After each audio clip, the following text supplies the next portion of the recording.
One. What up, what up, what up? It's your homeboy Marlon Pimp, aka MTP, and welcome to another edition of the Pimpoholic TV Podcast. I got a very special guest in the building, legendary when it comes to the city of Chattanooga and the state of Tennessee. Let me introduce this guy. From 1992 to 96, superstar at Bryant High School in Chattanooga. Also, he was an honorable mention for the McDonald's All-American in high school. And then after he did his thing at Bryant High School, he went off to the Big Orange, the Vols, Tennessee Volunteers. And while playing with the Volunteers, most career blocks, most blocks in the season. He was ranked number 21 in the SEC for blocks overall. He was one of four players to get 1,000 points, 200 blocks, and 500 rebounds. Not to mention he got 73 blocks in one season. And also he was the Sweet 16 Chevrolet Player of the Game in 2000 against the North Carolina Tar Heels. I'm talking about the legendary C.J. Black. Welcome to Pimpoholic TV. How you doing, man? Doing good, man. Thanks for having me. Man, thank you for tuning in, man. How you been? What's been going on, CJ? How you been doing, man? Before we get into the interview, just how you been, bro? How you been? I've been doing all right. I've been going through a little roller coaster with my personal life. I'm divorced now, and my kids stay with their mom, so they moved out of the state, and just dealing with that and getting back on my feet. I came back home to try and start over and just go from there and just try some new different ventures and open my eyes up to some entrepreneurship. All right, that's good. Good to hear. Let's go back to the beginning, bro. Why did C.J. Black choose basketball? How did that happen? Actually, I started running out of options. To be honest, I wanted to be a DJ growing up, or a producer. Didn't know that. So yeah, so I got off in collecting records, spinning records, making my own little mixtapes. Just trying to learn the whole game about it, collecting records. Got to the point where my mama got tired of me having all these records in the house and didn't have nowhere to put them. She thought it was just a waste of time. So she didn't really, my parents didn't really want to invest in that, which meant that, you got to get a mixer, a DJ, a scratcher, all of that old good stuff. And they weren't really too much into that. So I wound up playing football because my brother also played for Bryant. He was a running back. He was one of the top 20 running backs in the state. He had an offer to go to Tennessee himself. But he had such a type A personality that sometimes he had a hard time listening. So that kind of scared a lot of coaches away. And he wound up going to Knoxville College and playing up there. But in the process of that, he also joined the military, which when he went to Desert Storm, which also ended his career as a football player. Okay. Yeah. So after that, I started playing football. So I'm 10 years old. I'm 5'10", 150 pounds. I'm playing for the Tennessee Vols, and it was a great experience. I always kind of had like a sheltered life, even though, I'm first generation out the hood, really. My folks grew up in Pa's homes. My other half was in Alton Park. You know what I'm saying? We moved off City Code. So we stayed around the corner from the Work Release Center. I grew up in the Vic Novine era. He had the projects around. Right. Yeah, so I tell people I'm like a thug with his head on his shoulders. So I give you the best of both worlds, and I also can articulate myself and also be able to handle myself if anything goes awry. Gotcha. Yeah. So to get back to your question, I started playing football at 10 years old for the Tennessee Vols. I was so big. Listen, man, I was so big. You see this dome? I got this dome of Simpson right here going. So imagine that as a 10-year-old. So my head was so big that I couldn't get a regular size helmet. So I had to go get a helmet from Bryant High School. So everybody else had their white helmets with the bill on the side, and I was the only one with this red helmet on. And I tell people when we take our team picture, that it looked like a bunch of little matches with one of them already lit standing in the middle. So, so I did that. I was pretty good. We wound up going to the championship. And once again, since me being so big, that they put a weight restriction on for the championship. So I couldn't play with the 10-year-olds. I had to play with the 12-year-olds. You had to step up. Right. So for the championship, I played with the 12-year-olds. I did pretty good. You know what I'm saying? I really can't complain because that was actually my first year playing. And then after that, I believe I played one more year. And then I had to, well, I was given the option to find another sport by my parents because a lot of the other parents of the kids were complaining all the time about me possibly hurting their baby or I hurt their baby. And my parents got kind of tired of hearing that. So they wanted me to try another sport. So I picked up basketball at 12. All right. Interesting. Yeah. Let me ask you this, bro. All right. You ended up at Bryant High School playing basketball, and you made a name for yourself. How'd you end up at Bryant? Because you told me you could have ended up somewhere else. What was the other school that you could have ended up at, and how did you end up at Bryant? The way it works is you go by your school zone. Right. So I live across the street from being able to go to Brainerd. But since I was from the other side of the street, I had to go to Howard. So in my process of coming up, I was 6'1". No, I was 5'10". About five. No, that ain't right. I was about 6 foot in the 6th grade. So I played at Archinard Middle School. That's when they first changed over to the middle school. So I did that from 6th to the 8th grade. So I played there. I started dunking when I was 6'1". But the only way that I could dunk was if I took baseline. And I actually couldn't go straight towards the rim. I actually had to be behind the backboard going to the rim and jump outwards just to be able to dunk. Okay, so my goal was for my 7th grade year was to be able to two-hand dunk. So for my birthday, which was in February, I wound up dunking 2 hands, and it just carried on from there. I got my first scholarship offer from the Georgia Bulldogs when I was in the 7th grade.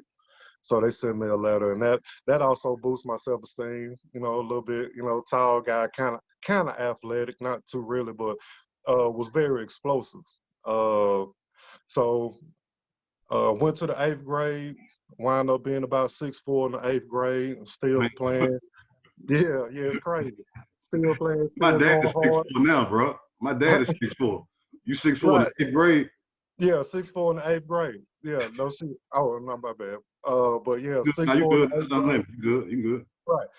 Steady going at it because I have a hard work ethic. My parents always instilled in us, me and my brother, to work hard, be the best that you can be, learn everything about it so that there'll be no excuses. But along the way, you can always learn something from somebody else, no matter what they are. If they're a janitor, a regular teacher, just another kid, an adult, you know, it doesn't matter. You can always learn something. And that'll also give you the opportunity to add it to your repertoire. So with me taking that on, I don't know if you remember the blizzard of '93. Yeah, I remember. Yeah, I do. Yeah. So in the blizzard of '93, my daddy had got me a goal, and I used to shovel the snow out the driveway just so I could put up shots. Mm-hmm. Yeah. So one day, my neighbors waited on my folks to come home, and I don't know if she was really trying to get me in trouble or she was just concerned about my health. But she was telling them that, yeah, I seen your son out there. He been out there all week shooting in the snow. It's been snowing. He putting on mittens. He taking off his shirt. He taking off his mittens and all this old stuff. And my dad was like, you know, he's just trying to get better. He'll be okay. So that's how much dedication that I had into it. Okay, so going into my freshman year, there was a debate going on in the city on where should I go, and with my parents. So at the time, Howard had a lot of great players on their team. You had the Hodge boys, you had Larry King, you had a couple of other people before me that I can't really remember, but I knew that they was great players. But Brainerd also had great players like Dale Daniels, Frank Craven, Malcolm Mackey, Right. a lot of other players out there, and they was going off to school. So my dad kind of weighed his options, and since I was academically inclined, I was able to get an academic scholarship to Brainerd so that I would be able to go to school at Brainerd instead of going to Howard outside my school jurisdiction. Okay. Yeah. So that's how I wound up at Brainerd. So 92 to 96. Yeah, this is 96. Yeah. And the year before that, my 8th grade year, my daddy took me to the state. So this is it 92, 93? 91. This is 91, 92. So Howard and Brainerd going to the state. So my dad took me down there, and we watched Howard play. We watched Brainerd play. We watched Howard lose in the semifinals. We watched Brainerd go to the finals. So I remember sitting in the crowd, and Brainerd was about to play. They're about to play Columbia, and the school, Brainerd School, was renting out school buses to take the students down to Murfreesboro to go to the game. Right. And I remember when they was coming in, with their Brainerd chants, they had newspapers, they in there loud, they introducing the other people's team, and they putting up the newspapers in front of them, and then they'll scream out like "sit down" or "boo" or something, and it was just an amazing feat. And then just to see the show that Brainerd put on, I was like, yeah, that's basketball right there. Just happy action, fun time, fast breaks.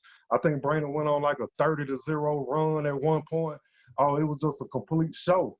And I went back home, and my daddy told me that I'd be going to Brainerd next year. And that's how I wound up playing with Chad Davis and Nick Ross and Joe Smith and Tamikius Butts. Yeah, so it was a great experience. That state final, that state championship, that shit sold you right there, huh? Yeah, it's certified for me. It sold it. Yeah. So it wound up working out good. So I did my freshman year and wasn't expecting too much. Like I say, I was soft and timid. I used to go hoop with my brother at Glenwood Center, Carver Center, Avondale, little stuff like that on the blacktop.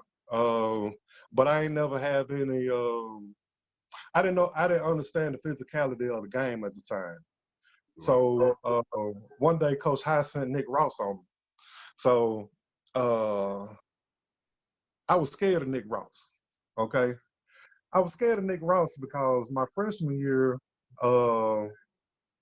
everybody came back to school after this football game and talked about how Nick Ross grabbed this lineman by the shoulders and just picked him up off his feet and just moved him out the way. And I was like, Lord have mercy, that's a grown man. I'm out here playing with grown men out here. I ain't never seen nothing like this. So he sent Nick Ross, Coach I sent Nick Ross on me just to beat me up in practice all day. Just beat me up. Slam it down, hard fouls, all this other stuff. They wouldn't call it. All this stuff just to toughen you up. Yeah, just to toughen me up. Yeah. So now I done clocked out. So now I'm ready to throw hands, or we're going to do something, or I'm going to try and hurt you on one of these plays. So that's when Coach High had to stop it. And then that's when I realized personally at that point is that I can have an alter ego when it comes to sports. And you need to have an alter ego to play in sports, because even though you can be a challenger, that don't mean that you putting in your best. But when you get upset about something or angry, it doesn't matter what's around you or what affects you. You can channel all of that energy into what you're trying to do and to accomplish and still be the nice guy at the end of the day. Right. Yeah. So you learn something from that. You learn something from that. Yeah. And like I say, you got to study your game, you got to learn your game, or whatever profession that you wind up being in. And that's what that time of my life presented to me on how I can still have a dark side, a controlled dark side, because my dad wound up telling me that sports ain't nothing but controlled anger. So if you can learn how to control your anger, then you can know how to challenge it to make it work for yourself instead of just for bad. Yeah, it definitely teaches discipline, bro. It definitely teaches that. It definitely teaches Right. discipline. Definitely. All right, let me ask you this, bro. So you at Bryant High School from '92 to '96. You're Yes. doing your thing, bro. You know, it ain't a motherfucker in the city who don't know, man. Who was this big ass nigga at Bryant over here dunking? You know what I'm saying? Everybody knew who the fuck CJ Black was. Let me ask you this: from '92 to '96, in your opinion, what was your best season and why? I would probably have to say, my junior year, because Right. we made it to the championship that year. Did y'all play Cleveland? Now we played Science Hill. This was when Science Hill had Joe Bon Johnson, Nathaniel Bailey, Right. Fields, and all of these people are on my AAU team. So mind you, when before I got to Brainerd, I started playing AAU when I was 12. So I got with Kent Copeland up in Cleveland and wound up going. Now I was 11, playing with them, and we went to Yakima, Washington. So now we done made it to the Nationals to go to Yakima, Washington. We done played everybody in the state. We used to go to Kingsport every other weekend to play, sometimes Nashville, and we play these tournaments. Then you make it to the Nationals. We went to Yakima, Washington. So while we're in Yakima, Washington, now you get the chance to see all the elite players in the country, all in one venue. So now you get to see where you really lie at, you know what I'm saying, where your game is really at, because you may be cold in your city or you may be cold in your state, but you as cold as the person that lives in the state next to you or the state above you, you know what I'm saying? And that's where the two true tests come in. And that also give you the opportunity to see if this really for you or not, or if you have the skills to actually stay in this profession. I remember we played a game, we won, and we had a game the next morning. But my coach wanted us to stay Charlie Benson. No, that's right. That's not right. That was the next year. So the next year, I wound up playing with the Tennessee Travelers, and we went back again, and we played a game, and our coach wanted us to watch this game, see this guy named Shea Cotton. He's supposed to be the #1 player in California as a 7th grader. Okay, so mind you, we 8th graders going into the 9th grade. All right, so we watching the game, all this old stuff. We like, yeah, pretty good game. They look good, all this old stuff. So a fast break ensued. Okay, so Shea starts the fast break. Shea come down from the right-hand side, get back into the middle. So now it's a 1-on-3. He broke the dude down in front of him and took off like one step in front of the free throw line and did a 360 over 3 other players. From the free throw line? From the free throw line. A 7th grader. Shea Cotton, jump high. I'm talking about jump high. Just super athletic. #1 player in the country coming out of California as a 7th grader. Yeah, once he made that dunk and dunked over the whole team, coach said, that's all we need to see. If y'all ain't ready to play after this, then y'all ain't ready. Yes. And that's what gave me some more drive to try to be the best, because I want to be the one to represent his state like that, his city like that, his team, to have other coaches want their kids to stay after a game or come to a game early just to see this cat, to see if this is what y'all really want. I loved it. I loved it, and I appreciated that too, because that changed a whole lot of things also in my mind. Because before I got to Brainerd, people was telling me, yeah, you pretty good, all this other stuff. This is when I still used to jump at everything and all this other stuff. So I kind of developed not to do that, how to time blocks, how to do this and that, and the other. And I used to go around the city and try and play against the best people around the city. So you'll see me at Willa Homes. You'll see me in North Chat. You'll see me Washington Hills. You'll see me at Booker T. Yeah. Whoever you say call, I know they're going to be there. This one everybody still used to hoop. I know you're going to be there. Yeah. And I'm going to be there too. And I want to see where I stand at, what I need to work on, what you killed me with so I can learn how to prevent that from happening again and possibly add it to my skills. I heard the neighborhoods just now. You skipped the west side, do you, man? Why you come out there and see us? Because y'all weren't hooping out there. You crazy, man. You crazy as hell, man. You crazy. We had some legends out the west side, man. Hey, look, y'all wouldn't get down like that. And then it wasn't even nobody over there that was hooping like that because they always went to, like I say, Avondale, right outside. They went to Eastdale. Yeah, I fell off in there. Shit. Hey, listen, wherever they was at, I was going. Wherever they was at, I was going. CJ Dodge, the west side. It's all good, though, bro. It's all good. Yeah. Hey, let me ask this. So, okay, look. You say your junior, you think your junior year was your best year. You feel me? Yeah, my junior year was my best year because I think I was at my breakout point. Okay, so now I done master my skills. I've been working with Book McCray. I've been working with Frank Craven in the summer, eating oatmeal before I go work out because the first time I went and worked out, I almost passed out. They told me, yeah, you need to start eating some oatmeal or something that'll stick to your stomach when you come in here for this. So we used to go over the arts and sciences, used to work out with them, him and this other cat named Mark. I can't think of his name, had a gold tooth. I think he wound up marrying my cousin. Used to go out there and work out with him. I used to meet Book McCray over there at UTC Arena. We used to do individuals, jumping rope with the heavy jump ropes, all of this old stuff. So now I'm toning up. I'm becoming more explosive. I'm getting everything together. And everybody that we wind up playing with at some point was on my AAU team or that I knew them. You know what I'm saying? So I'm ready to serve these cats because I'm the leader of our AAU team. So when I see you on your regular team, I already know, yeah, I'm ready to curb serve you anything that you want. Mm-hmm. Mm-hmm. Okay, so Science Hill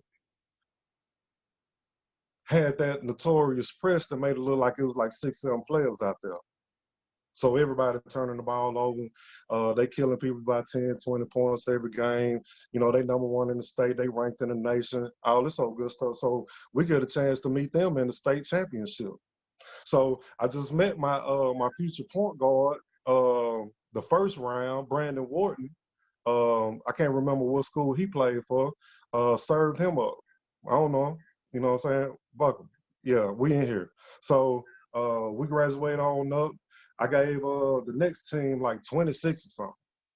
Okay. So we get to the championship. I'm playing against Science Hill. They 5 starters are all on my AAU team. So you know what to expect already. Right. And I'm telling everybody on my team what to do, what not to do. Nathaniel Bailey, we call him Nookie. He got long arms, big hands. Better be careful with that ball because it's going to be turnover city if you don't, okay?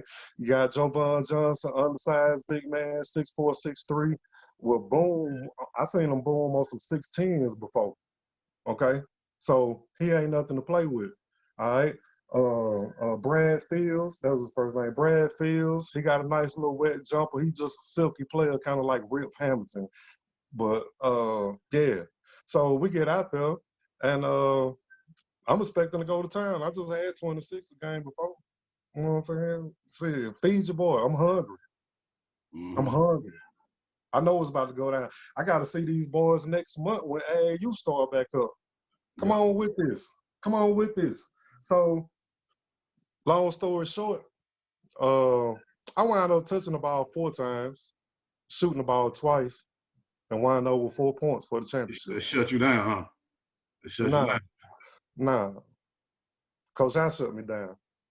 God damn. Coach High didn't put emphasis on them giving me the ball or changing up the plan because Coach High is a perimeters coach. All right. And that's why sometimes overall, just for the high school experience, technically my performance doing AAU put me at a status to where high school wouldn't have made me or broke me. Okay, so I kind of go back and wonder if I would have went on ahead and went to Howard and played for Coach Bowles, how much more advanced would I be? How much more better would I be going into my college career? Because Coach Bowles was a low post, inside out guy. Coach Howard was a perimeter. It's interesting, man. It's interesting. Yeah, Coach Howard was a perimeters coach. He wanted to go outside in. So your Chad Davises, your Eric Kings, your Tamikias Butts, you know what I'm saying? Your Johnny Goodmans, your Harris Walkers. Yeah, he want them to fight that thing. And then come to me when times get rough, get us out of a jam, and then go back to what he knows best. Oh, okay. So that's why I'm saying, like, my high school career, it was good, but it could have been a whole lot better.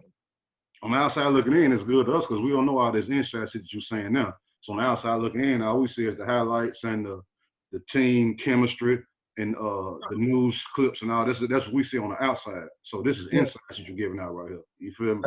Yeah, and so you got to remember too, AAU was different back then. It was only a select group, small teams. You know, it's kind of expensive to get in because of the traveling mostly. Mm-hmm. You know what I'm saying? And it was new to everybody. So the only thing that you was pretty much familiar with were the people in your region. You wasn't sure about people from Arkansas, or you wasn't sure about people from, you know what I'm saying, Texas or South Carolina, because you didn't wind up hearing about these cats until they freshman year in college. Right. So the filtering system was a whole lot different.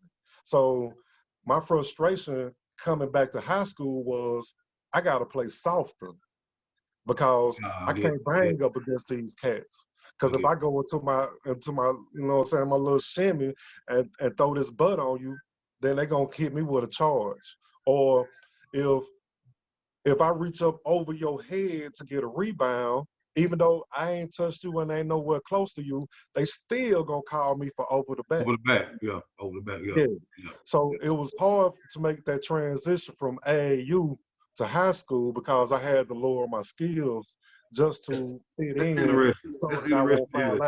That's interesting to hear you say that, bro. That's real interesting to hear you say. I'm glad you clarified that. That's real interesting to hear you say. I never would have knew that shit. Bro. Yeah, it's crazy because when you play AAU and you get up to that elite level, they treat you like college players. Right. Yeah, quit crying. That wasn't no foul. Suck it up. Right. What you looking at me for? This is the referee talking to you. Right. What you looking at me for? Get back on defense. Yeah, whatever. Hold up. Hold up.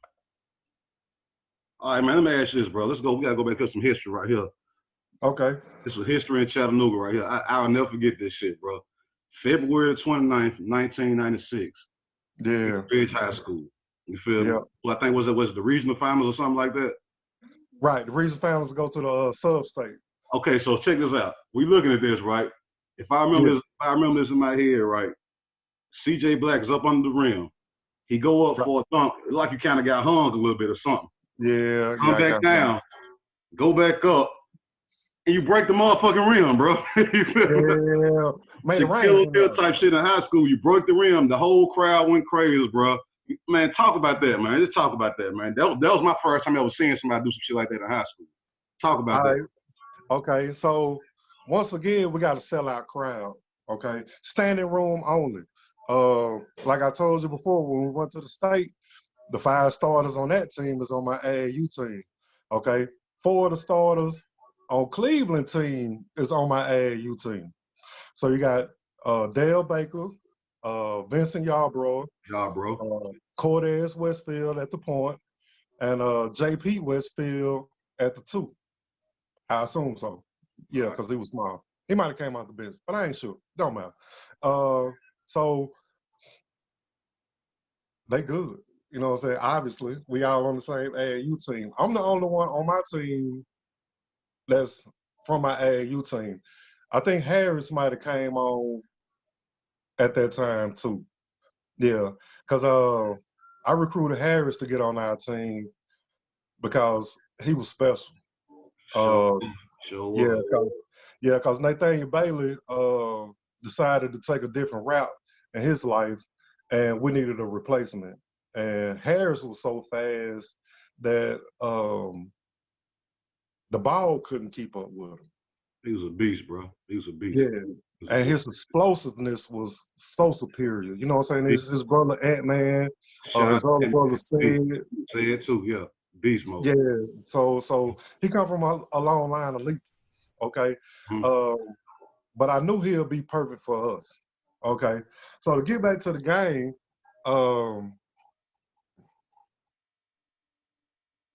they shooting the lights out. Everybody on their team come in the zone. They dunking, shooting threes. Cortez Westfield coming down, find that thing from damn near half court, doing a goddamn Birdman at half court on his way back to play defense. You know what I'm saying? They acting a fool. So I told you standing room only. Yep, I remember this. It's so crowded in there that they got all the exit doors open and people out there in the yard out there trying to peek in to get a piece of this show. Okay, so it's this guy in this corner like, who is CJ Black? CJ Black, he ain't nothing. Why you think he all this old stuff he's supposed to be going? You can hear this. You can hear him saying this. Yeah, because he's standing on the side. He's standing on the baseline. Gotcha. He's standing on the baseline corner by the steps at East Ridge.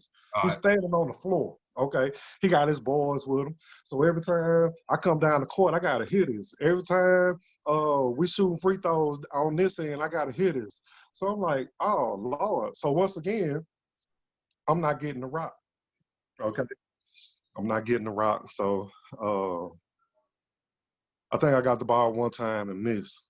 Okay. Finally touched it, you know what I'm saying? Knocked a little dust off this wrist. But now I'm ready to go. So we come back down. Harris done broke him down in the half court. He done made his way to the free throw line. Boom. Shot a little short jumper. It bounced back, hit the front of the rim, bounced back. He caught it again, go back up. When it hit, the ball bounces off real slow. So I go up and I try and get that thing with one hand. And get hung. So I get hung. I use so much force that when I get hung, the ball don't do nothing but fall straight down. So it falls right in between my legs. So I looked to my left and my right, and I picked it up and just went back up with it and tomahawked that thing. Boom! So all the glass just started falling out the sky. So the only thing that I could think of, side note, Charles Barkley is my cousin, okay? So my great-grandmama and his grandmama are sisters, okay? So at this time, he had the new Reebok commercial. Was it Reebok? No, that was so disrespectful. Had the new Nike commercial where they made the cartoon out of him. So when he dunked it, the glass breaking everything, and all you see is him walking to the other end of the court with the rim in his hand. That's the first thing popped in my head. So when I fall down, I still got one hand on the rim, the other hand on the floor.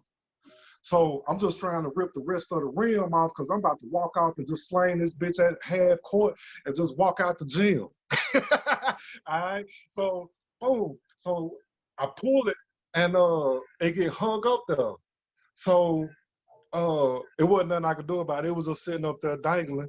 So I walk over to the dude and I was like, you been wondering who CJ Black is? That's who the fuck CJ Black is. And by that time, everybody in the crowd just started coming in, storming the floor. They touching me, they holding me, they trying to get me dapping and everything. And all of a sudden, I just feel all this stuff burning all over my body. So I'm trying to push everybody back. So if you go back and look at the video, it was cool at first. And then I started pushing everybody back off of me because I didn't know that I had all this glass on me. Little shards of glass all in my skin and stuff.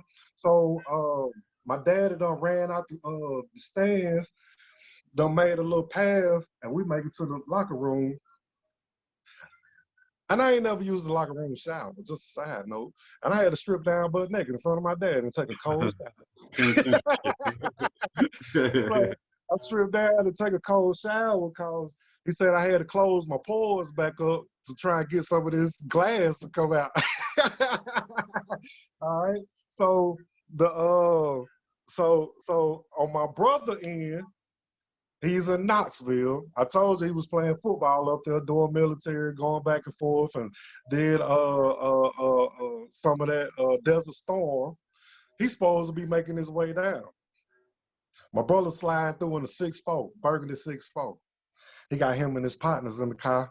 They ride, they on the slab, they ride, they trying to make it down here, and wound up having a car accident. So what happened was the whole tire came off on the highway. He said it was the craziest thing he ever seen. He said the tire came off, hit the median, and went behind them. He said by that time, they trying to skirt, you know what I'm saying, line everything back up and get out the road. He said before they can get out the road, he said he looked back to this left and seen the tire passing them on the highway. So my brother, he never even made it to the game. So so I did the shower. Okay, I go back to school. Okay, so now it's like, oh, I'm sorry, that's a lie. We had to stop the game. It was like a minute something left in the second quarter. Everybody from Cleveland still give me a hard time about that, saying that if that wouldn't have happened, then they would have won the game. I was like, nah, you know what I'm saying? Y'all was in y'all zone a little early, you know what I'm saying? It happens, but we still got another second half. We was going to figure it out. Everybody was going to start catching up. Y'all wasn't going to stay on fire like that all night. So the next day, they told me I couldn't even dunk no more. They had to go get a backboard and rim from Red Bank, bring it over, install it. They resold tickets, all this other stuff. So let me stop. Let me stop. I want you to kind of elaborate on this. I didn't mean to cut you off, bro. All right, okay. Now this is high school, bro. You feel me? Yeah, this is NBA. This ain't college. Right. You know, we seen. I think we done seen Shaq break the rim, but then back in the older days of the NBA, Daryl Donkers used to break the rim all the time. You know what I'm saying? But that type of shit wasn't happening in high school. And most of it was niggas just dunking all the time, and you getting ooh and ah from the crowd. But to break the rim, bro, it ain't happened unless I done missed some shit. It ain't happened since then. It ain't happened since then, bro. So this is what I want you to talk about on that aspect. What came your way after that? Like, you know, like, cause that shit was on the news, bro. It was on the news as you did that. That's how I saw it on the news. Cause I didn't go to the game that day. I saw it on the news. You feel what I'm saying? Okay. Of course, you hear everybody in the city talking about it. So now, not only CJ Black, this dominant center at Bryant, who's putting up numbers, but now this nigga just broke the motherfucking rim. Like, you know what I'm saying? Like, what came your way after that, man? You feel, what kind of attention did you get after that you see that you wasn't getting at first? You feel what I'm saying? Okay. Did that stamp you in any kind of way, or was everything still normal after that? Or did you see an upgrade or increase in your heat of man? So I told you I was going around the city to play against all the best players in the city. Right. Okay. Just to see where I stand at, just to make sure I'm where I need to be or what I need to work on. Okay. I accomplished that. Okay. Now I'm doing AAU. Okay. Find out that they can't hold me either. My bad. Find out that they can't do nothing with me either. But I'm still hungry, still never settling. But I just want to put my city. Well, at the time, it wasn't for the city. The time, it was just for my parents. You know what I'm saying? Because I didn't play football, so they wanted me to do something else. Okay, so they invested a lot of time and money with me with like personal trainers and AAU and having me travel. My dad drove to Oklahoma one time and drove all the way back from Oklahoma, and we got back at like 4 a.m. and he had to be at work at 6. You know what I'm saying? All the sacrifices that they put for me, did for me and for me, I really appreciate that. And I wanted to show them that what they are doing for me is it's worth it in the long run. You ain't wasted your time. You ain't wasted your money. I already established that I'm going to go to school for free, so you ain't got to pay for me to go to school. You ain't got to worry about no books and housing. You want me to graduate, I'm going to graduate. My mama wanted me to be on Sports Illustrated. That was another goal of mine. I never got on the cover or anything, but I had a few pictures in Sports Illustrated. I always wanted to be in Faces in the Crowd. Couldn't never be in Faces in the Crowd.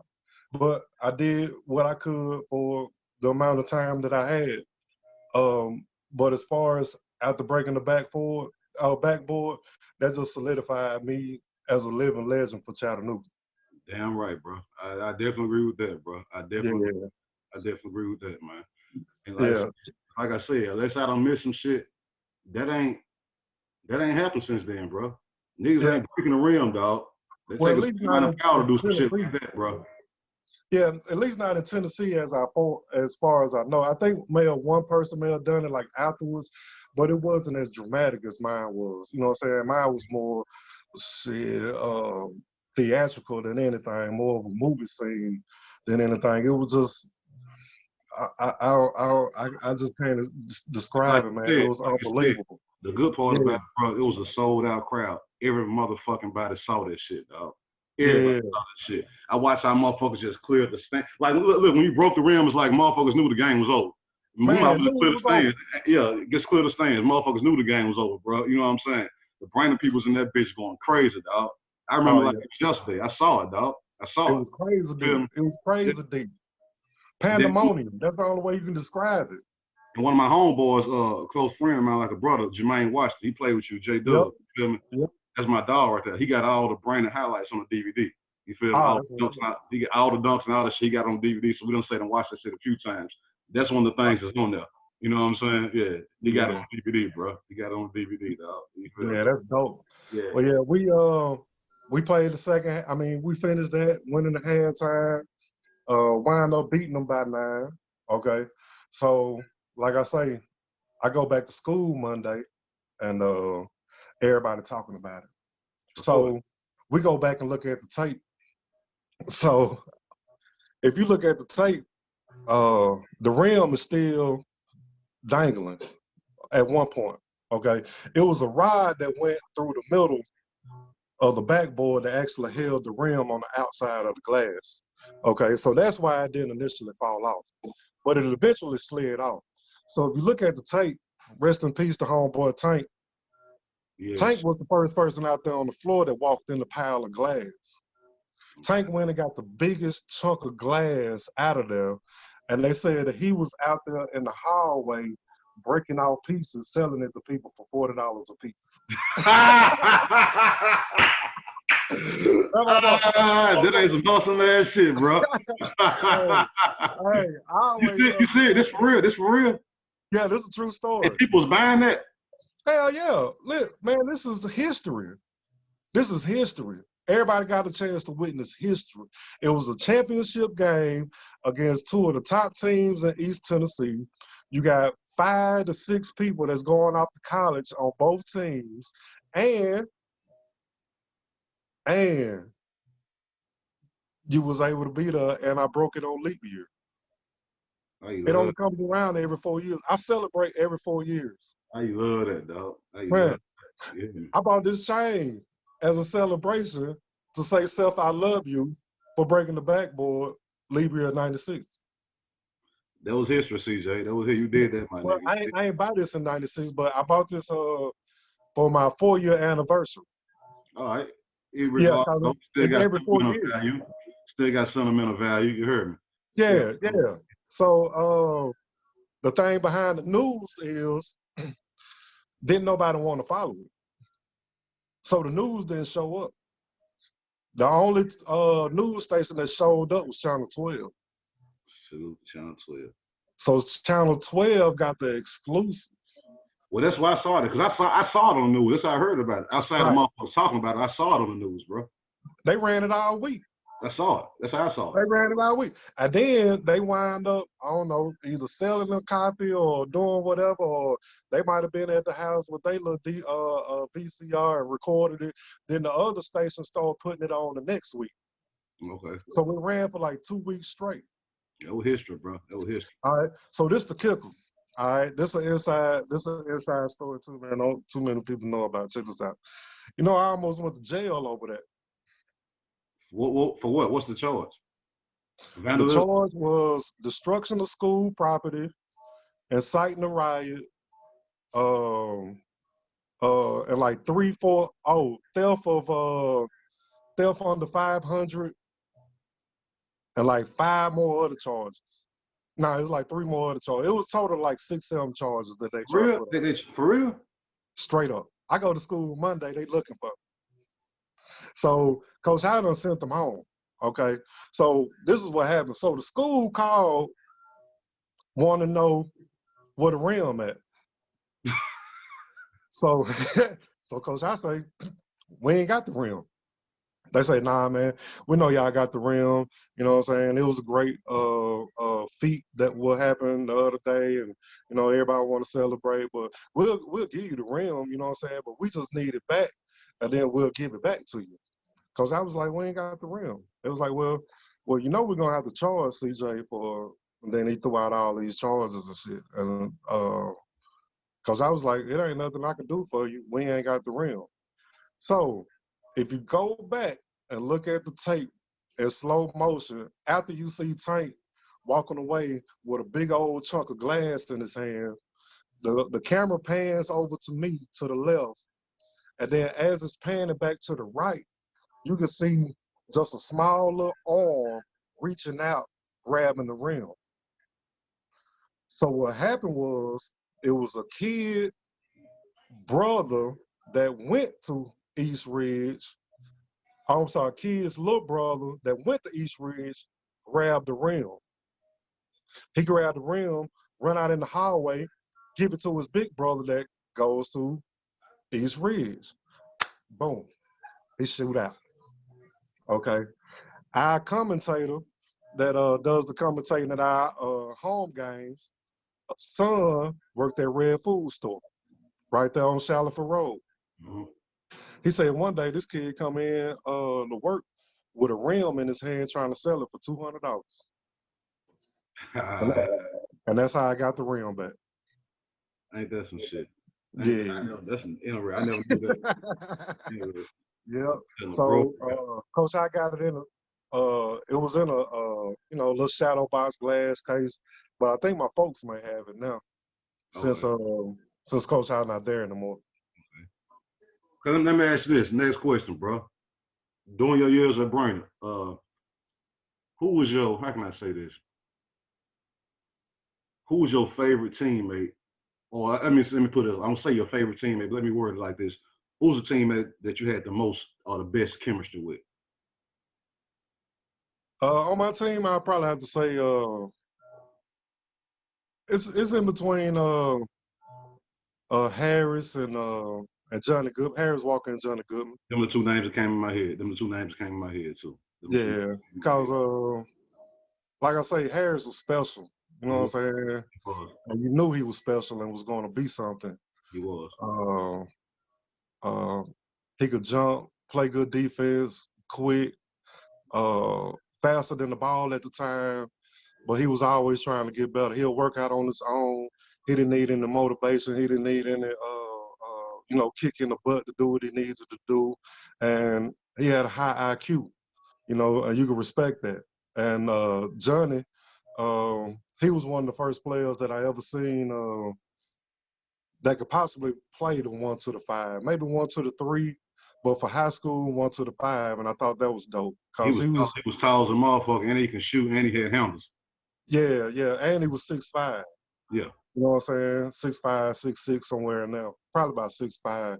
But yeah, and I thought that was dope. Really couldn't jump that high, but he can jump good enough to dunk. You know what I'm saying? But nothing spectacular, but I respected that. And we all got along well. I always wanted to see each other do well, do the best, willing to take criticism, positive criticism, negative criticism, and just go from there. And that's the thing with different athletes and different people who are in the upper echelon of their craft you can talk to them and they'll understand and won't take it personal. Right. And try and figure out what they need to do to get better after that. Now, if it's physically out of their control, there's nothing you can do. You know what I'm saying? But if it's mentally out of their control or they taking things too much to heart, then you usually don't be too successful in whatever it is you're trying to do. All right. Let me ask this then. Okay. Now, 12th grade at Bryant. That's pretty much coming to an end. Now it's time to move forward. We talked off camera about a few things. I want you to kind of get into this. For one, this CJ Black. I know you had a lot of colleges getting at you. Right. What are some of your favorite colleges, for one? You feel me? What are the ones you probably thought you wanted to play at, but then you ended up at Tennessee? So give us a hold up. And man, hold up. Before I get to that, hold up. Because you played on the AAU team with a bunch of elite players who became known in the NBA and all that type of shit. But you played with these guys before they were who they were. So before I get into your college situation, tell some of the players you were playing on AAU with, who you brushed shoulders with and built relationships with before they became who they were, or before they became who we know them as. Okay. I played against people like Rip Hamilton, Allen Iverson, Kevin Garnett, Chauncey Billups, Baron Davis, Kenyon Martin, Shane Battier, Tim Thomas, Jermaine O'Neal, Ronnie Fields, Mike Bibby, Corey Benjamin, Sean Marion from Marion County. Yeah, Tennessee's own. Steven Jackson, Antoine Walker, Udonis Haslam. Yeah, it's a nice long line. You leaving the name out of there.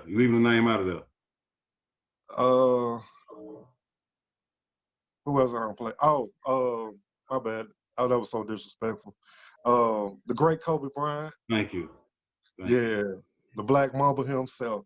And listen, I got a Black Mamba story for you. So check this out. So my first time meeting him, the NBA made a NBA camp just for like all the elite players. Okay. Lauren Woods was out there, Tony Harris wound up coming in, all kind of stuff. So I'm playing with this dude, and named Coach Shea Cotton was there. Remember the dude I was telling you about from AAU 7th grade? He was there, and that motherfucker dunked on me off a bunny hop. They had this thing called the Texas bunny hop, and he caught me with that. That was some BS. But anyway, so we playing. We had a couple scrimmages, and I'm playing with this cat, and he don't want to pass the ball. So I'm like, man, what's going on, man? You don't want to pass the ball or nothing, man? Got other people. He's like, man, y'all need to keep up. I was like, what? Okay. So we playing. So one time he come down and it's a 1-on-2. Okay. But I'm trailing. So I'm expecting the kickback so I can go ahead and take off one time with this left. He coming down on the right side. I'm coming down the middle. But I'm more to the right hash of the free throw line. So he goes in and takes off before he even get to the paint and do this reverse and go under both players, hit the reverse, and land on the other side of the paint without even touching the paint. I'm talking about the dopest shit I don't ever see so far. I run up to do it. I say, look, man, do you do this all the time or was that a mistake? He said, that ain't nothing. I do this all the time. I just kept on running down the court. I said, man, that's crazy. That is crazy. So They done stopped, gave us a little interlude. We done went to lunch. We done came back. They told us all to sit up in the stands, do all this old stuff. We got a guest speaker. So this was Charlie Ward. Charlie Ward just won the Heisman. So he debating on if he gonna play football or basketball. So he wound up signing with the Knicks. So they had him as the guest speaker. So he giving shout out to people and speaking and all this old stuff. And then he asked this dude named Kobe Bryant to come down and say something. And I was like, this ball hog, ass dude to come down, who is dude? So Chattanooga, I hit him with the who is. Yeah, who is dude? So he walking down, and then, man, he started rolling off his accolades. I was like, oh, he the truth. Put you in. I was like, he the truth. Yeah, so ever since then, every time we meet up at a AAU tournament, we'll talk a little trash for a little while, see what's going on, all this old stuff. We was up at Maryland one time, and he had got kicked out the game. So we had to play the next game. So we sitting over there stretching, everything. Nah, we standing up at this point. We standing up. They like, yeah, Kobe down on the other end. They got us in the auxiliary gym. So yeah, they like, yeah, Kobe down on the other end. They got like, I'm talking about old school wooden backboards, no breakaway rims, so all this other stuff. So fast break come out, boom. He on the right hand side again. Oh, he running down. They kick it to him. So dude tried to run through and slap the ball out of his hands. Okay. Man, what about Kobe coming down? He ain't even got to the paint. Once again, he takes off. Boom. He took off earlier than dude expected. Because he see him coming, he like, oh, if he go all the way down, I can cut him off and all this other stuff. But Kobe done took off. Boom, he took off. So when he swing through, Kobe cradling, trying to bring it up with two hands. So the guy missed the ball and grabbed his left arm. When I tell that Kobe's still in the air now, when I tell you, dude grabbed his left arm, Kobe allowed his momentum to take it with him, and he just turned around and backwards dunked that thing. Boom! Everybody in the crowd, going crazy, you know what I'm saying? Everybody looking, they want to, some people running out on the court, couple steps and run back on the bench, all this old stuff. I was like, man, that shit crazy. Then our coach was like, yeah, we got to get over here and start stretching. So I was stretching up against the wall. I look up, Kobe walking by. I said, Kobe, man, what you doing, man? Y'all ain't even finished the game yet. It's like, man, they done kick me out. And he just kept on walking. Yeah, Black Mamba. CJ Black got a story with Kobe Bryant, bro. That ain't legendary, bro. Black Mamba. Let me ask you this. I get in this right here. All right, now you graduating high school, bro. I know you got just getting at your ass left and right, dog. Left and right. You ended up with a big orange at Tennessee. You feel what I'm saying? Talk about the colleges that was getting at you, where you could have went, and why you ended up at Tennessee. And I also talk about, so this is what I'm saying, talk about where you could have went and how you ended up at Tennessee, and also a story you gave me about a lot of your scholarships being held back. Oh, yeah. So, okay. So, I told you I got my first scholarship out from Georgia Bulldogs, when I was in the 7th grade. Okay, so I'm 11 at the time, maybe even 12, probably 12. Yeah, I'm 12 now. Okay, so now I'm playing AAU. I'm on my 2nd year playing AAU. I go into high school my freshman year, and I'm at Bryant. Okay, so I got some nice little accolades. People know about me. Starting to get a little word of mouth because I'll give you another backstory because this will help you out. When I was in middle school, they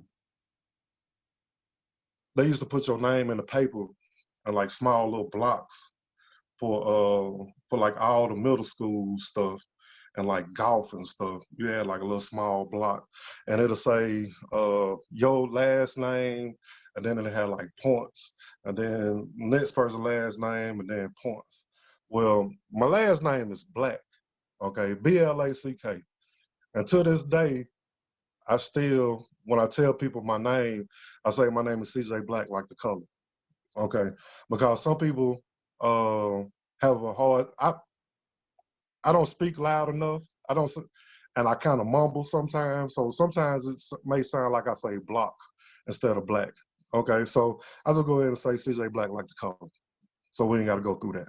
Okay, so we used to have this newspaper reporter that used to do the news, or well, they used to report our games, and he used to spell my name Block all the time. So I told my coach about it. He was like, I don't know why you doing that, cause I got to give him a written form, and then he just put it in the paper. So I don't know what the issue is. So I said, okay. So then the next week go by, it's the same thing. Because now I'm starting to feel myself because I'm actually scoring like 10 points, 12 points. You know, that's kind of big for middle school. Middle school. So I go home and I tell my daddy, I say, Dad, man, how come they keep putting my name in the paper wrong? Like Coach say, he done told him, he done wrote it down for him, and he still putting my name in the paper wrong. My daddy looked at me and he said, well, apparently you ain't doing enough. You ain't as good as you think you are. Because if you was as good as you think you are, they'll know your name and know how to spell your name. So if you want to alleviate that problem, you need to go out here and start working harder so you can make yourself a household name, and then you won't have to worry about people spelling your name wrong or pronouncing it wrong. Yes, yes. Yeah. So me going into my 9th grade year, with that mindset behind it, I'm expecting to go ahead and do my thing. So my 9th grade year, Coach Howard wound up put me on junior varsity at some point. You know what I'm saying? Which didn't add up to me because we had a game. We had a game beforehand. It was the Bryant Howard game, which are rivals here in Chattanooga, and we used to have it at McCullen Gym, which is their auxiliary gym. And I think it holds, I don't know, 9,000 people, maybe 8,000, somewhere around in there, 6,500. You don't know. It's a nice number. Like I said, it's just an auxiliary gym. And I remember this one play where Howard swung the ball to the right, had Darryl Hodge flash to the middle. D-Rap. He caught the ball, turned around, and took off on the first hash and dunked on Joe High with 2 hands. Boom! And I'm lined up with the free throw line, and I'm looking at this, and I'm like, oh, that's so ugly.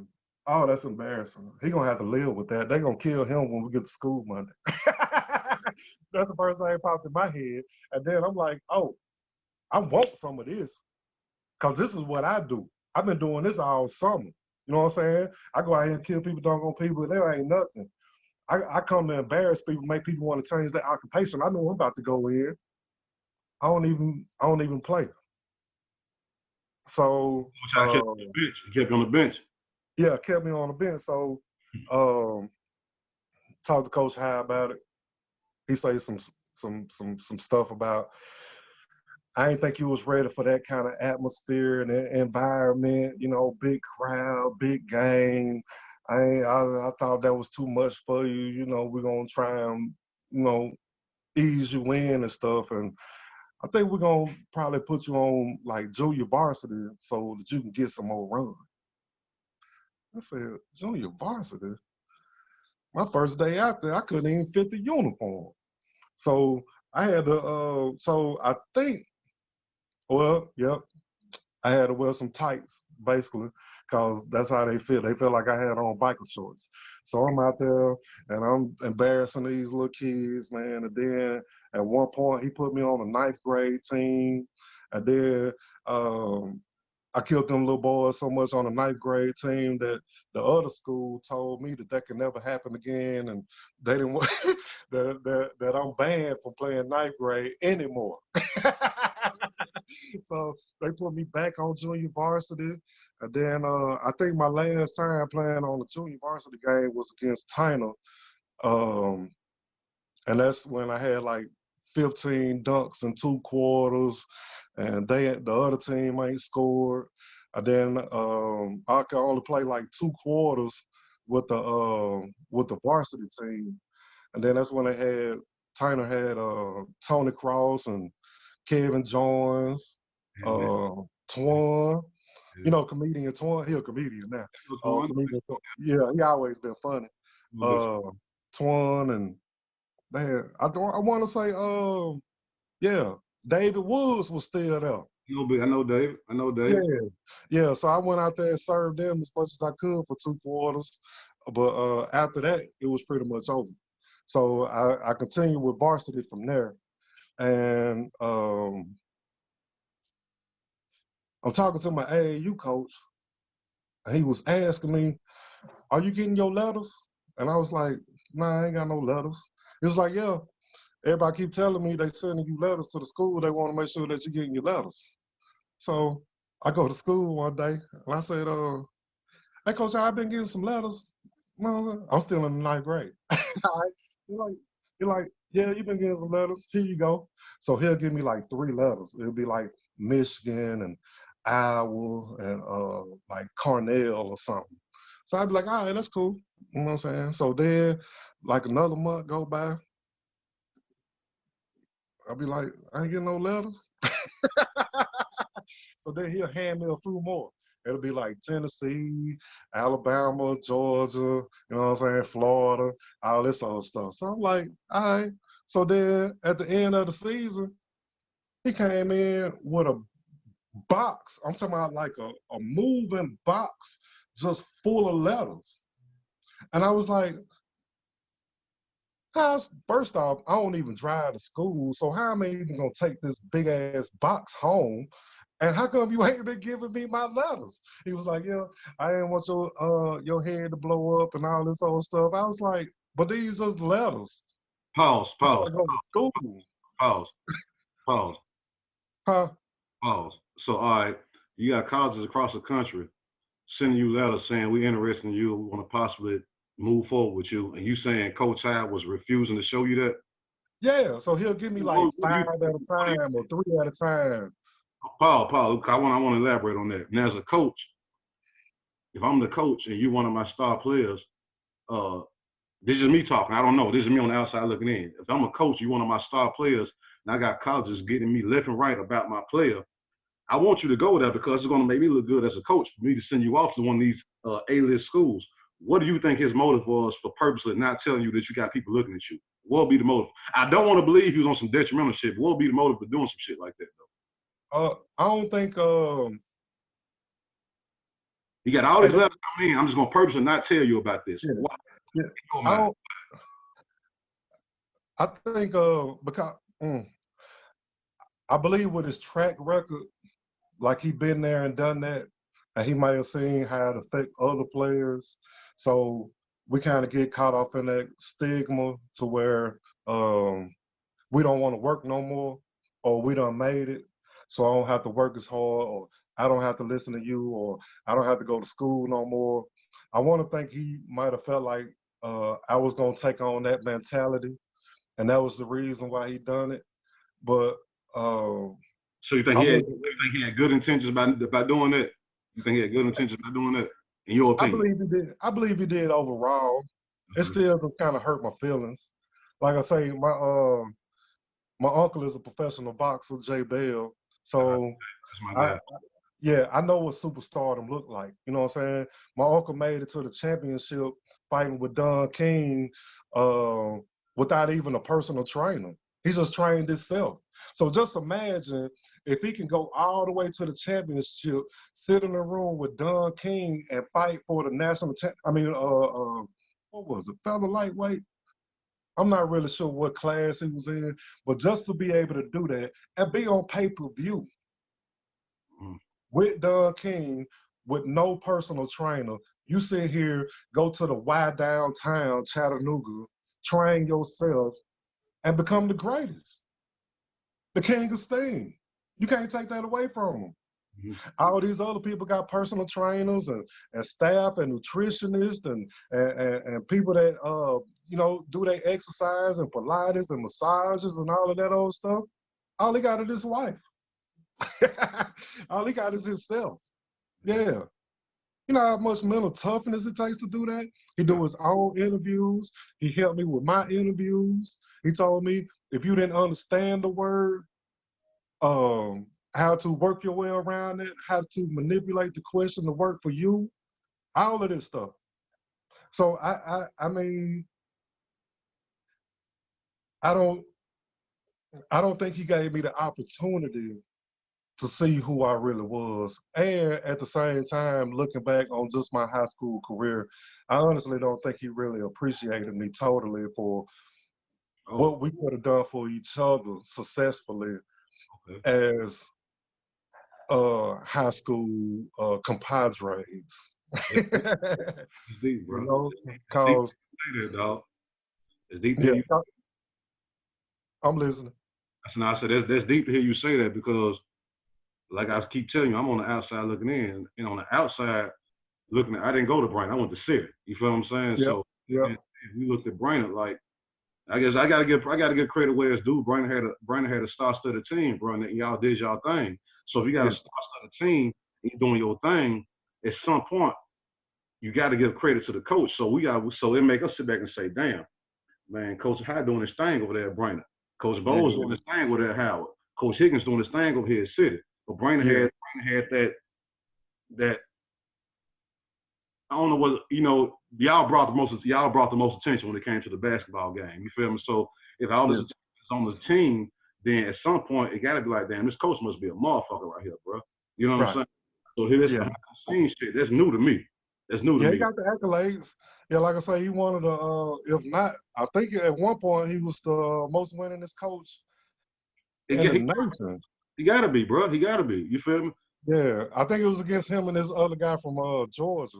But yeah, like I say, I think what kind of hurt our relationship on the court was the fact that I don't think that he was willing to change his format as far as what he looks for in a team, and will be willing to adapt to an inside-out system rather than an outside-in system. I get it. Yeah, because even now that I think about it, all of his plays were always designed for like low post players, or at least the plays that we ran in the game were always was always perimeter oriented plays. You get that? I get that. Yeah. So like I said, once I started getting all my stuff, I used to get so many letters, I used to pass them out in the hallway. Yeah, you want a letter? What school you like? I'll scroll through and pick one out for them, and just, you know what I'm saying? It was crazy because after a while it just get redundant, and then you get tired of it, and then you realize that all of these generic letters they sent to millions of other kids in the country, and then the ones that really want you, they'll personalize and write to a letter. Right. And then those are the ones that you find out that you that are serious about you. Then you can start considering, who you want to be and where you want to go. So I was recruited by everybody in the country except for Kentucky, because they wanted a player named Jamal McGlure, he in the league, from Canada, and John Thompson didn't recruit in the South. So Georgetown, they never recruited me either. So my last choices were Virginia. I can't remember who they had. Maryland. They had Joe Smith. Wake Forest. They had Tim Duncan. And Kansas, when they had Jock Vaughn and Paul Pierce and Rafe LaFrance. And and Tennessee was my last one. And they didn't have anybody. You ended up at Tennessee, bro. The big Vols, bro. The big owners. You know what I'm saying? The big owners. Yeah. Let me tell you this, bro. Let me tell you this. This is the crazy part about that. So when you were playing in Tennessee, and then I think Harris came up there a few years later, right? You know what I'm saying? So here go the crazy part. While y'all playing in Tennessee on TV, at the time, I'm going to MTSU. I'm going to Middle Tennessee State University, right? You feel what I'm saying? Okay. We had a bunch I kicked it at my first spring break. Check this out, bro. Check. Here go to this. This is my mama right here, bro. Check this out. Check this out. So while I'm at MTSU, y'all playing on TV at Tennessee. We watching these games at MTSU. You feel what I'm saying? At the time, we had a few niggas up there who I was fucking with, who from Chat, who was from Bryant, and they knew who you. I didn't go to Bryant. I went to City. You feel what I'm saying? Now, I was cool with some Nashville niggas when I was on MTSU campus. You feel me? Yeah. Y'all playing on Tennessee. These Nashville niggas, and these my brothers right here. They bragging on your boy. Was it Slay? Ron Slay, I think. Slay, yeah. From Nashville. Yeah. So he on there doing this thing. They out there. Yeah, that's he from my city. He blah blah blah. He this and that. Me and my dog Mike White from Chad. He went to Bryant. Yeah, that's my cousin. Yeah, Mike was my nigga. So when y'all games come on, me and Mike, we all will skip class and National niggas. They all come out doing. We watching the game. They cheering for Slay. We talking about, nah, look at CJ. Look at CJ. What they put this nigga Harris in, bro? Y'all, man, okay, your boy, he cool, bro, but look at these niggas right here. You feel me? That's what we saying. So it was a little friendly back and forth competition. I'm like, man, Ron Slay, man, look at CJ. Look at Harris, man, fuck Slay, bro. You know, no disrespect to him. We on our Chattanooga shit, bro. Right, I love it. Y'all from Nashville, y'all going for Slay. We from Chat. We know the history with CJ and Harris in Chat. So we tell y'all, nigga, when they put Harris and CJ in at the same time, nigga, watch this, bro. Watch this. You know what I'm saying? It was just like a little friendly competition, bro. You know what I'm saying? Like, we should love doing that shit, bro. And like I said, I love that. That's what I tell people, man. I started out, man, doing it for my family. And then once I went to college, I wound up doing it for the city because I just want to rep the city. Right. Yeah, everywhere I go, even to this day, every day I say something about Chattanooga. Chattanooga's gonna come out of my mouth somehow, way or another. You know what I'm saying? And that's what it's all about. Hey, my nigga, we was up there rooting for y'all, brother. And I'm telling you this first, man to man. You never knew that. We up there on college, nigga. They're my people right there. They're my people right there, bro. Yeah. They're my people right there, bro. You know what I'm saying? We really did that, dog. We really did. I love it, man. I appreciate that. Hey, let me ask you this, bro. This is what I want to know is on the personal level. Talk about the experience of being a basketball star for the Volunteers, meaning, you know, it's not a junior college right here. It's not a school that's not on TV. Y'all are on TV. Y'all are going across the country. These are big time games. So you come from high school to playing for a known college. And you're not only just playing for a known college, you are a figure on that team. What are the accolades or what are some of the perks that came with that, bro? Well, I have to take you back a step so you can really appreciate it. So I had all these visits come in, all these different coaches. I had Dean Smith out there on the blacktop at Avondale Center. I had a coach from Maryland come in. Also, everybody coming in, different stuff. So I decided I'm gonna take an official visit to Kansas because I'm a big Jayhawks fan. I was a big Jayhawks fan. So it's I don't know, the end of the summer here. And I go over there and I got on shorts, t-shirts, and some running shoes with some ankle socks.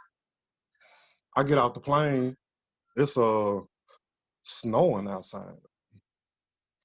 So I'm like, they couldn't even tell me what the weather was gonna be out here. It's 80 degrees in Chattanooga. It's 40-something degrees, 30-something degrees out here, and it's snowing out here. So that was one strike. Okay. So since me being from Tennessee, they treated me like a Tennessee bumpkin. All right. So they take me to this little country restaurant. We eating steak and potatoes. They got these peanuts all on the ground, peanut shells and stuff all on the ground. And I'm like, so we supposed to eat these peanuts and throw the shells on the ground? I'm not used to this. I ain't never been in no place like this. Y'all was in Logan's Roadhouse. Man, I honestly don't know where we at because from the airport to the restaurant, it was no street lights. Okay, so we riding down the highway. They tell me that's where the Kansas City Jays play. That's where the Chiefs play. That's the only light that I ever seen from the airport to whatever restaurant we went to. Okay, so now I'm out my element. Okay, so they give me my host was this white dude. I can't think of his name, but he had you know what I'm saying, these 3-point championship stuff. He had all his rings and stuff because you know they win every year. And then what happened was they took me on a tour of the campus. They took me to the little facilities and stuff. They took me to a football game. And at this point, I'm sitting up here thinking like, when I'm gonna meet Paul? When I'm gonna meet Jock Bond? Like when they gonna come around? When they gonna bring some girls through or something? When we gonna go to a party? None. They just dropping me out there at the hotel. They ain't spending no money. They ain't doing nothing. I ain't even seen them. The only time I seen them was when they took us to practice. And I'm like, man, this is crazy. So they take me through the gym. They started to get ready for their Midnight Madness. I was there for Midnight Madness. So Big Greg Ostertag was there. He doing this thing, everybody in the crowd throwing up the O's. And I'm sitting around here looking like, why they stick me with dude? Like, we ain't got nothing in common. We ain't talked about nothing. We ain't kicked it. You ain't even tried to entice me with nothing. Not even nobody even lied to me. You know what I'm saying? As if she wanted me or something. You ain't even trying. So after the game, all these fans start coming up like, yeah, can't wait till you get here, all this old stuff. I'm signing autographs and stuff. I was like, look, man, I'll sign your stuff, but I ain't coming. I'm not coming. But I'll sign your stuff for you anyway, you know what I'm saying, just in case I make it big or something, but I ain't coming. So I am the first person to ever go to the University of Kansas Jayhawks Midnight Madness and not sign. Okay. So I go back home. My mama already know how I feel about Kansas, but I ain't told her I done made my decision already.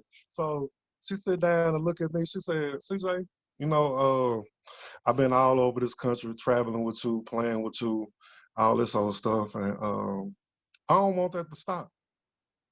She said, I know Tennessee ain't been good in a nice little while, but if you as good as you think you are, you can turn Tennessee into a powerhouse just like Kansas Jayhawks are. And I said, you know what, Mama, you right. Okay. I'll go ahead and go to Tennessee. So I'm going to turn him around a bit. By mom right there.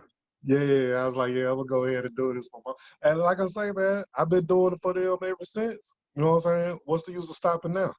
I'm a household name now. I done got that out the way. People spelling my name right. You know, they don't call me by my government no more. I can write my name CJ on any kind of paper and it's accepted, checks, all that good stuff. So yeah, I'm just moving on up the ranks. So then I get to Tennessee and it's time for some action.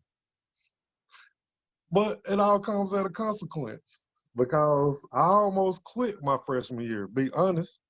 So I ain't never worked out before. I ain't no bench press, squat, nothing. You know what I'm saying?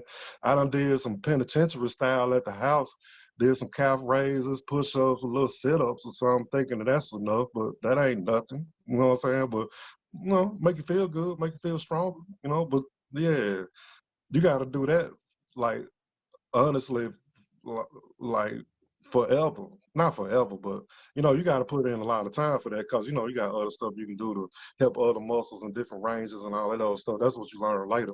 But, yeah, so I go to my first workout, and we ain't even got on the court yet, so we doing training.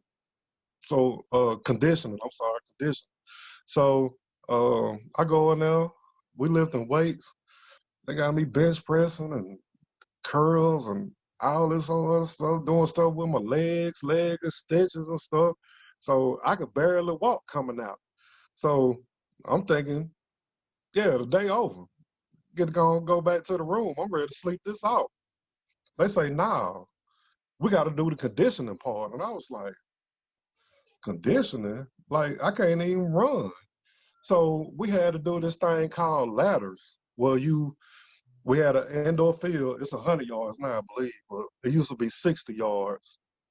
So you start from the end zone, go to the 5-yard line, goal line. 10 yards, goal line. Suicide. Yeah, Suicide. yeah, but they call it ladders. And the Right. reason that they call it ladders that I ain't found out to the end was once we got to the 60-yard line, that's like 14. And you got to walk it back down. Man, listen, man. When I tell you I was ready to die, yeah, ready to call home. Mama come get me. Daddy come get me. They make it look, listen, I was laying in the bed listening to R. Kelly with tears coming out my eyes like, man, they make it look so easy on TV.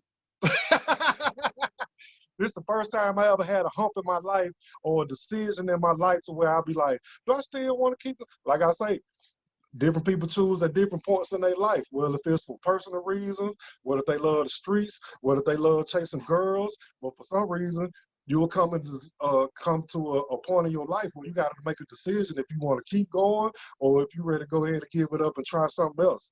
And that was my breaking point right there. Yeah. So I'm laying in the bed, listening to R. Kelly, tears coming out my eyes, ready to call my mama, and I get a knock on the door, and it's Dale Baker, my boy. He said, man, I don't know what you're doing, but you need to cut these lights on, cut this music off, and get yourself together. You in here tripping. This is just day one. You ain't never worked out before. You don't know what you're supposed to do. You don't know how to run. They're going to teach you how to run. They're going to do this, that, and other, and it's going to get easier every day. This ain't punishment. This is just for you to get better. You playing against the best now every day. You need to be ashamed of yourself. Right there. Yeah, he said, you need to be ashamed of yourself. And once he told me I need to be ashamed of myself, I was like, you know what, you're right. I've been dogging these boys for years. This shouldn't just change because I don't want to run no ladders. But yeah, that was it. But after that, man, you know what I'm saying? I tore my labrum in my hand. So listen, so this what kind of stymied my freshman year. I was at Bryant and I was going up for a dunk and my hands was wet. And I was going up, touching my shoulder, boom. So my feet swung up under me. And since my hands was wet, I slipped off the rim, was falling head first, threw my arm out there to brace myself and wound up having a sublet dislocation, which wound up tearing my whole rotator cuff in half. Okay, so basically that's it's called, well, technically it's called your labrum, but it's your socket. So basically, like if I was to try and tuck my shirt in, my shoulder will fall out of place. Okay, so my folks couldn't afford that kind of surgery, so they knew I was going to school, so they kind of passed the buck down. So Kevin O'Neal needed me, or needed everyone, because this was his second or third year going into it. It might have been his second year going into it. And he done ran everybody off. And now he got his core group in. Isaiah Victor had some issues coming in, so he couldn't start his freshman year. And he needed all hands on deck. So I had my shoulder surgery that summer under a pilot and everything. So by the time the season started, I really shouldn't have even been playing. I really shouldn't have started playing until January because I didn't even have full rotation and I couldn't even raise my arm. So for me to get SEC Freshman of the Year is very amazing because for half to 3/4 of the season, I was really only playing with one arm. You got freshman of the year while you weren't even 100%. Right, yeah. And then the following year, my sophomore year, I kind of regret that I didn't choose myself over the team. It was because we played against UTC. Okay. Yeah. Mark Smith. So Mark Smith on the team, and I got the ball on the block. hit his boy with some crazy shit, spun on him, and I seen Mark coming, so I hit him with the pump fake, and I was honestly, I was really trying to hurt him just because. Damn, all right. really, really, just because, you know what I'm saying, I want to let them know things different now. This is my squad, you in my city, and I'm repping the state. Because, you know, Tennessee is the state school. UTC is the sister of, you know what I'm saying, the University of Tennessee. And I wanted to let them know it's a big difference. All right. So when I hit him with the pump fake, he jumped and went over me. And I was like right up on his sternum. You know what I'm saying? I just wanted to knock the breath out of him real good. You know what I'm saying? Make his trainer come on out here. But when I went up, goddamn knee buckled.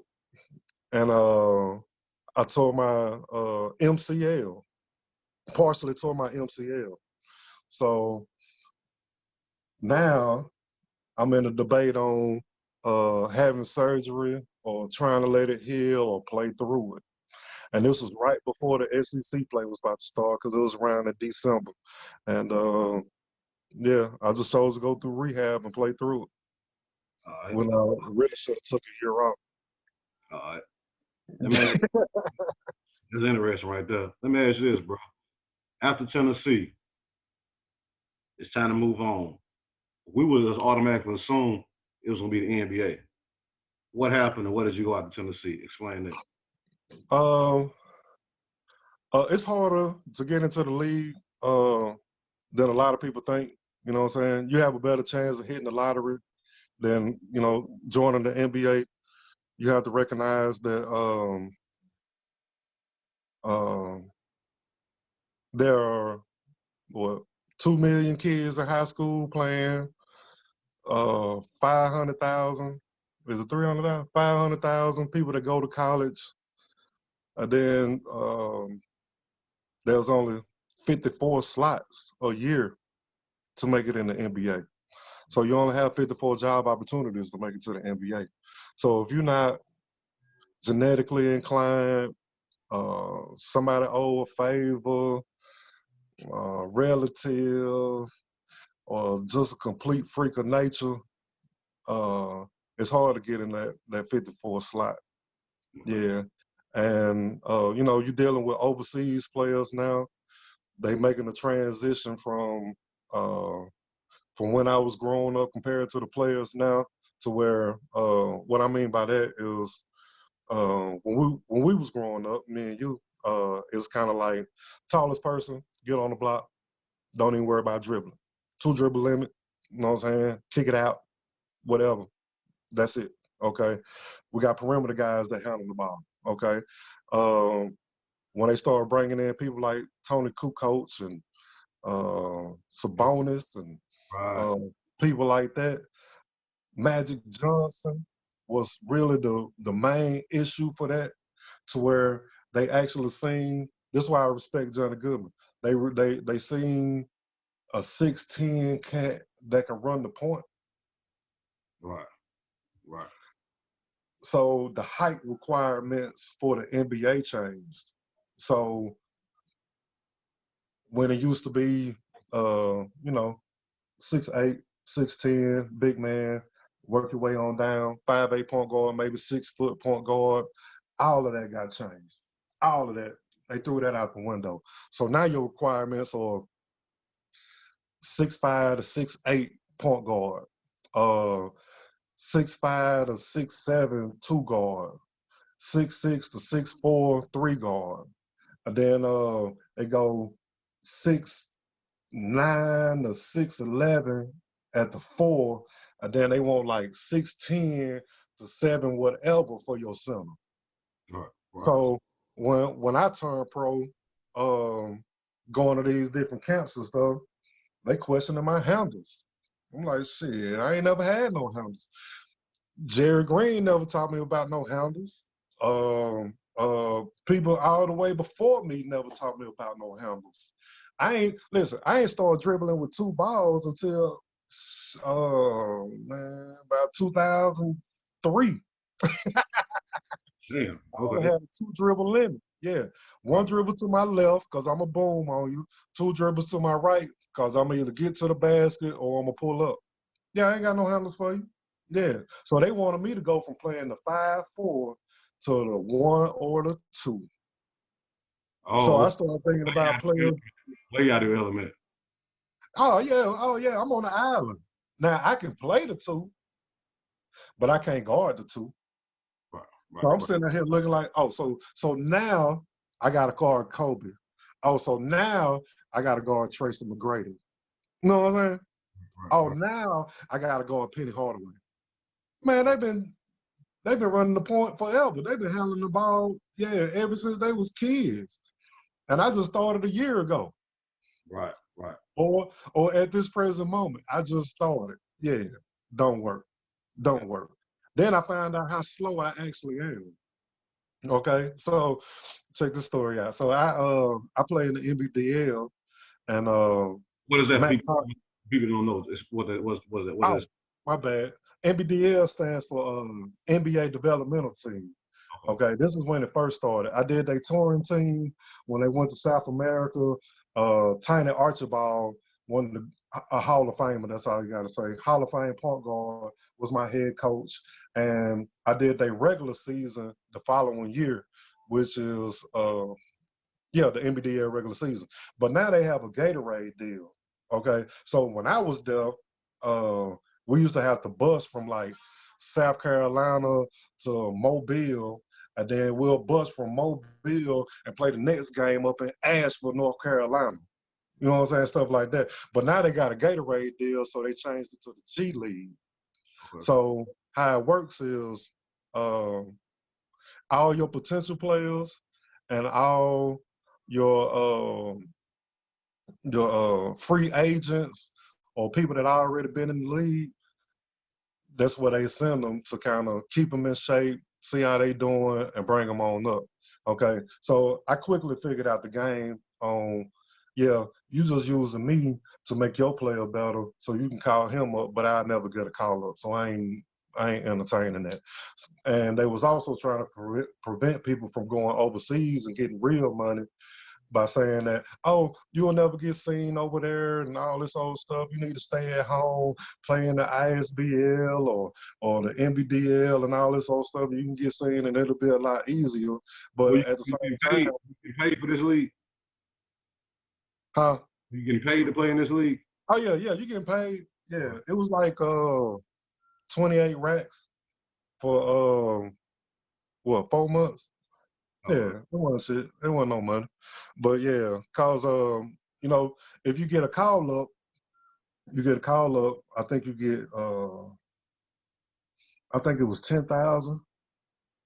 You get a call up for the week, you get 10,000. Then they bring you back, or they'll decide to keep you another week, you get another 10. But on your third one, they have to sign you to a minimum contract. And at the time, it was like, I don't know, $275 or something. Yeah. But the difference between this money and overseas money is you don't pay no taxes overseas. The team pay for the taxes. So the only thing you have to pay for is like gas, food, and your phone. You know what I'm saying? And whatever other expenditures that you got that you don't brought on yourself. But over here, you got to pay, because they pay for your agent too. So over here, you got to pay for your agent. They're going to get 4%. Government, they're going to want theirs. You know what I'm saying? And then just, you got to pay for your apartment or crib. You know what I'm saying? You got to pay for your car. Like overseas, they give you a crib and a car. You know what I'm saying? So you ain't even got to worry about that. But when you home, that $250, that shit wound up being like $100, which ain't bad. I ain't tripping, but I'm just saying the whole process of it takes a while, and it's always some sort of manipulation when it comes to business. So you got to be aware, study up, listen to other people's stories. You know what I'm saying? See how stuff go. Yeah. Let me ask you this then, CJ Black. Before we go, man, is there anything that we can be looking for from CJ Black in the business ventures and the entrepreneur type shit? What's on the way, bro? If I got business venture that I'm currently working on. But you know, I'm just kind of I want to get back into personal training, which is true. This COVID done slowed everything down, but since I'm impecunious right now, I can't really do my entrepreneur thing as far as like my trademark and my logo.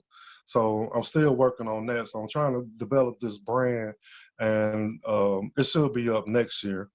I've been dibbling, dabbling in certain little things and just trying to get back on my feet and get back out here because since I am back and I am home, and I haven't been home since I actually left school in '96, that I want to do a lot more for my community and my city because I love Chattanooga. I rep Chattanooga every day, and I never had an opportunity to get back and to give back and to let people hear my story because of me and sports and traveling and you know, being a elite player.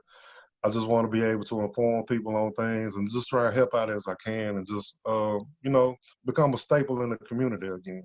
I know a lot of people see me and respect me, and you know, at this age, you know, you be gone for so long, you just kind of hear stories, and I just want to let them know that the ghost is back, you know, and I'm available.